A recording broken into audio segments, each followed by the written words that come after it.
سہیل آفریدی صاحب کے اپنے ٹویٹر اور فیس بک کے وال کے اوپر وہ ویڈیو لگی ہے، اور وہ کوئی بھی بندہ چیک کر سکتا ہے کہ وہ تو 9 مئی سے بالکل 2-3 ماہ پہلے کی ویڈیو ہے، جس میں پولیس آ کے ہمارے کارکنان کو جو ہیں وہ اٹیک کر رہے ہیں، اس کے اوپر ان کو زخمی کر رہے ہیں، ان کو شیلے مار رہے ہیں، ان کے اوپر واٹر کینن سے اٹیک کر رہے ہیں، جس میں شفیع جان صاحب بھی زخمی ہوئے تھے واٹر کینن سے. تو یہ تو وہ والی ویڈیو ہے، تو اس کا تو 9 مئی سے تعلق ہی نہیں ہے. شفیع جان صاحب، آپ کو اور مینا خان صاحب کو ایک مبارکباد پیش کرتے ہیں کہ بہت شکریہ. ہم خوش بھی ہوئے کہ نوجوان جو ہے اس طرح آ رہے ہیں، اور آپ لوگوں سے ہماری امیدیں بھی ہے کہ صوبے کو آگے لے کے جائیں گے. ایک تو یہ مختصراً کہنا چاہوں گا کہ کل اختیار ولی صاحب نے پریس کانفرنس کی، اس کو کاؤنٹر کرنے کے لیے آپ نے پریس کانفرنس بلایا. تو اگر آپ یہی پریس کانفرنس یا ویڈیو بیان جاری کرتے تو یہ گھر سے بھی یا آپ نے اس سے بھی کاؤنٹر ہو سکتا تھا. اگر یہاں پر پریس کانفرنس ہوتی ہے، آپ پورے میڈیا کو بلاتے ہیں، تو کائنڈلی ذرا صوبے کے حوالے سے، امن و امان کے حوالے سے، یہاں پر جو مہنگائی ہے اس کے حوالے سے یہ بات ضرور کیا کریں. اور یہاں پر جو مسئلے مسائل ہے ہسپتالوں میں، سڑکوں کی صورتحال آپ دیکھیں. اور وزیر اعلیٰ صاحب کو بھی کائنڈلی یہ آپ کو وہ دے کہ سیاسی آپ کا جو بھی ہے ٹھیک ہے، لیکن ان چیزوں پہ بھی آپ لوگ ذرا وہ. دیکھیے، ہمارا یہ ماننا ہے کہ جس طریقے سے اختیار ولی نے جھوٹ بولا، جس طرح حقائق کو توڑ مروڑ کے پیش کیا، تو اس کے لیے ہم جواب ضرور دیں گے. اور یہ بڑا کلیئر میسیج ہے کہ آج کے بعد جو بھی جھوٹ استعمال کرے گا، جو بھی جھوٹ کے ذریعے آرٹیفیشل ویڈیوز استعمال کرے گا، ہم اس سے بڑھ کے اس کو جواب دیں گے. یہاں پہ تحریک انصاف کی حکومت ہے، ہم عوامی لوگ ہیں، ہم عوام کی طاقت سے آئے ہیں، ہم اپنے بازو پہ آئے ہیں، ہم کسی کی بیساکھی پہ نہیں آئے. تو جو بھی جھوٹ یا ایسی ویڈیو استعمال کرے گا تو اس کو بھرپور جواب دیا جائے گا. باقی آپ نے گورننس کی بات کی، آپ کو پتہ ہوگا کہ پرسوں ہی کیبنٹ اناؤنس ہوئی ہے، ابھی کیبنٹ میٹنگ بلائی جائے گی. ہمارے نو منتخب وزیر اعلیٰ بالکل انرجیٹک وزیر اعلیٰ ہے، وہ آپ واضح تبدیلی دیکھیں گے.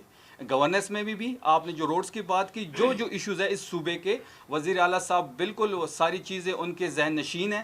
انشاءاللہ جب بھی پہلی کیبنٹ بلائی جائے گی، جب بھی ایک کام ٹریک پہ آئے گا، مینا خان صاحب بھی یہاں موجود ہیں، انہوں نے بھی آپ کو سنا. مینا خان صاحب ہو گئے، وزیر اعلیٰ صاحب ہو گئے. آپ دیکھیں گے کہ اس بار کی جو یہ گورنمنٹ ہے، یہ انشاءاللہ واضح تبدیلی لے کے آئے گی.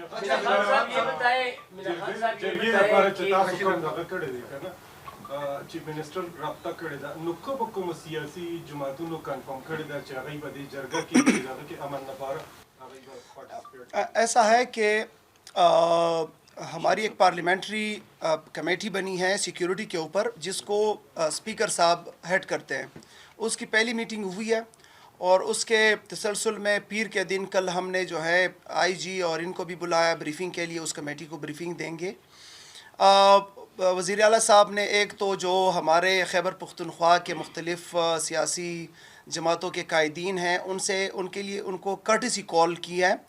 اور دوسرا ان کے ساتھ اس کمیٹی کے حوالے سے، چونکہ یہاں پہ ان کے پارلیمنٹری لیڈرز بھی موجود ہیں، اس حوالے سے ڈسکس کیا ہے، اور ان کو یہ عندیہ دیا ہے کہ اس کے حوالے سے ہم جو ہیں پختونخوا قومی جرگہ بلائیں گے، جس میں تمام تر سیاسی جماعتوں کے قائدین، پارلیمنٹری یہ جو کمیٹی بنی ہے وہ، اس کے علاوہ قبائلی عمائدین، اس کے علاوہ جو الیکٹڈ بارز کے پریزیڈنٹس ہیں، تو وہ تمام لوگ آئیں گے تاکہ مل بیٹھ کے امن کے حوالے سے اس کے اوپر جو ہے بات کی جا سکے.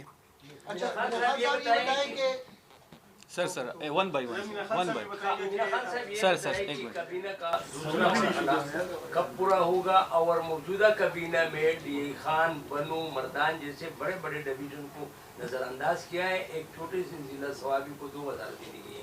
تو کیا یہ کیٹیگری کس وجہ سے اور کس کام سے؟ دیکھیے، آپ کو پتہ ہے کہ چیف منسٹر صاحب ان کا پہلے سے یہ خیال تھا کہ جب تک میں عمران خان سے نہیں ملتا تو میں کیبنٹ اناؤنس نہیں کروں گا. اور انہوں نے بارہا کوشش بھی کی اڈیالہ جیل جانے کی، لیکن وہاں سے یہی جواب آیا کہ میں پوچھ کے بتاتا ہوں. تو وہ ابھی پوچھ کے انہوں نے نہیں بتایا کہ انہیں ملنے دیا جا رہا ہے کہ نہیں دیا جا رہا. لیکن یہ ہے کہ خان صاحب کی طرف سے یہ پیغام ضرور آیا کہ آپ اپنی چھوٹی کیبنٹ رکھیں، اور پھر اس کے بعد جو ہے پھر میرے سے مل کے پھر کریں گے. تو عمران خان صاحب سے جب انشاءاللہ تعالی وزیر اعلیٰ صاحب کی ملاقات ہوگی تو تمام ریجنز کا بھی خیال رکھا جائے گا، تمام ضلعوں کا بھی خیال رکھا جائے گا، اور پوٹینشیل لوگوں کو ایکسٹینشن دی جائے گی انشاءاللہ تعالی. صاحب یہ بتائیں کہ اس سے پہلے پچھلی کیبنٹ میں آپ کے علی امین خان کی کیبنٹ میں، اس میں بھی ہائی کورٹ کو ایک لیٹر لکھا گیا تھا